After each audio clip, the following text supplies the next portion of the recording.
অনেক দিন ছিলেন, আমার সাথে অনেক দিন জেল গেটে এসেছেন। জেল থেকে আসার পরে আপনারা কেন্দ্রীয় নেতৃবৃন্দ আপনারা তাকে সিনিয়র কেউ মহাবাহিক হিসেবে নিয়েছেন, জনাব ইঞ্জিনিয়ার আনোয়ার হোসেন উজ্জ্বল।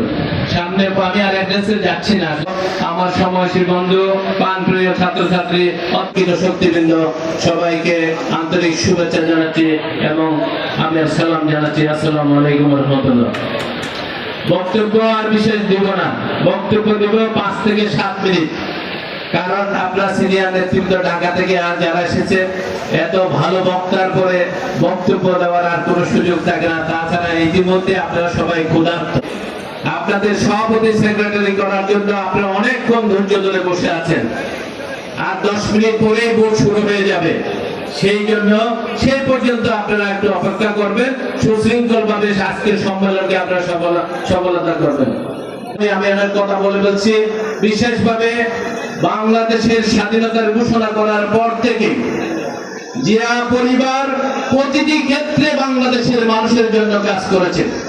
স্বাধীনতার ঘোষণা দিয়ে শহীদ রাষ্ট্রপতি জিয়া রহমান যেমন বাংলাদেশকে একত্রিত করেছে, ৭৫-এর পট পরিবর্তনে জাতির দুঃসময়ে সেই ব্যারেক থেকে বের হয়েছে, আবারও বাংলাদেশের অর্থনীতিকে গতিশীল করে একটা মর্যাদার রাষ্ট্রে পরিণত করা হয়েছে।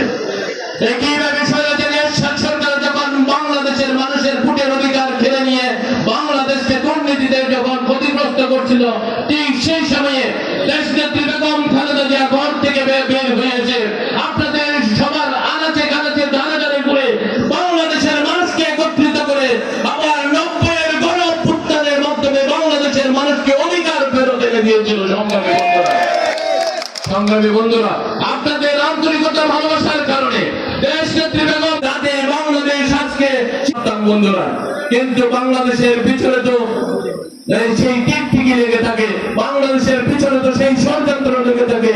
তাই পারে না, তাই আমাদের তারুণ্যের অহংকার তারেক রহমানকে ধ্বংস করে দেওয়ার জন্য সেই ওয়ান সরকার তাকে অনেক নির্যাতন করেছে। কিন্তু আপনাদের দোয়া ভালোবাসা ছিল বলে, আপনাদের আন্তরিকতা এবং মহব্বত ছিল বলে আজকে আবার সেই মুক্তিযুদ্ধের সন্তান আপনাদেরকে নেতৃত্ব দিয়ে এই বাংলাদেশের গতিকে অর্থনৈতিক চাকাকে ঘুরিয়ে দেওয়ার জন্য প্রতিটি স্তরে কাজ করছে। বন্ধুরা, আপনাদের সেই জনসমর্থন এবং আপনাদের সেই আকাঙ্ক্ষা, আপনাদের ভবিষ্যৎ প্রজন্ম, আপনাদের সন্তানকে আপনারা যে উজ্জ্বল একটা জায়গায় দেখতে চান, সেই জায়গায় নিয়ে যাওয়ার জন্য আমাদের সেই সুযোগ্য নেতা আজকের তারুণ্যের অহংকার প্রধানমন্ত্রী তারেক রহমান আপনাদের জন্য নিরলস ভাবে কাজ করে যাচ্ছে। বন্ধুরা, এবং আমাদের নেতা যেভাবে পরিচ্ছন্ন ভাবে কাজ করে আছে, ইনশাআল্লাহ কোন ষড়যন্ত্র বাংলাদেশ জাতীয়তাবাদী দলকে দমিয়ে রাখতে পারবে না। ইনশাআল্লাহ কি আপনারা বলেন? ঠিক আছে, ঠিক আছে বন্ধুরা। বিশেষভাবে যে কথাটা বলছিলাম, আপনাদের নেতা নুরুল আমিন চেয়ারম্যানকে আমার কথায়, আমি তখন এসেছিলাম বক্তৃতা দিতে আপনাদেরকে, বিরোধী দল থাকা অবস্থায় আপনারা উপজেলা চেয়ারম্যান বানিয়েছেন, আজকে আপনারা এমপি বানিয়েছেন, আপনাদের প্রধান বানিয়েছেন।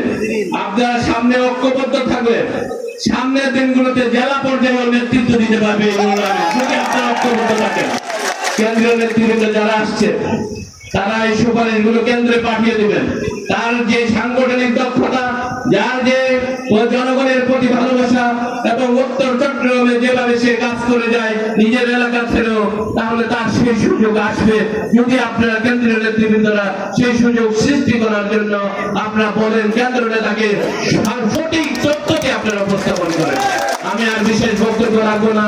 উপস্থিত সকলকে আমাদের মুরব্বীতুল্লাহ সবাই যে পিন বোতাম নিরবতার মাধ্যমে আমার কথাগুলো শুনছেন এবং আমার কথা মতো আপনারা প্রধান বক্তা এবং বিশেষ অতিথিকে আপনারা সম্মানিত করার জন্য সবাই মোবাইলটা কিছুক্ষণের জন্য পকেটে রাখছেন, তার জন্য আপনাদের সকলের প্রতি আন্তরিক কৃতজ্ঞতা এবং ধন্যবাদ জানাই।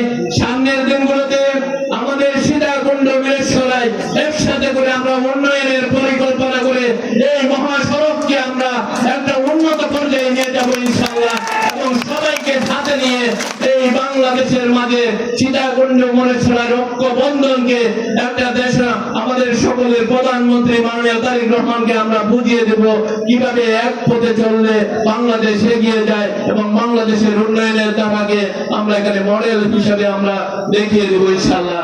সবাইকে আন্তরিক কৃতজ্ঞতা ধন্যবাদ জানিয়ে বক্তব্য শেষ করছি। বাংলাদেশ জিন্দাবাদ, আমাদের তরুণের অহংকার তারেক রহমান জিন্দাবাদ।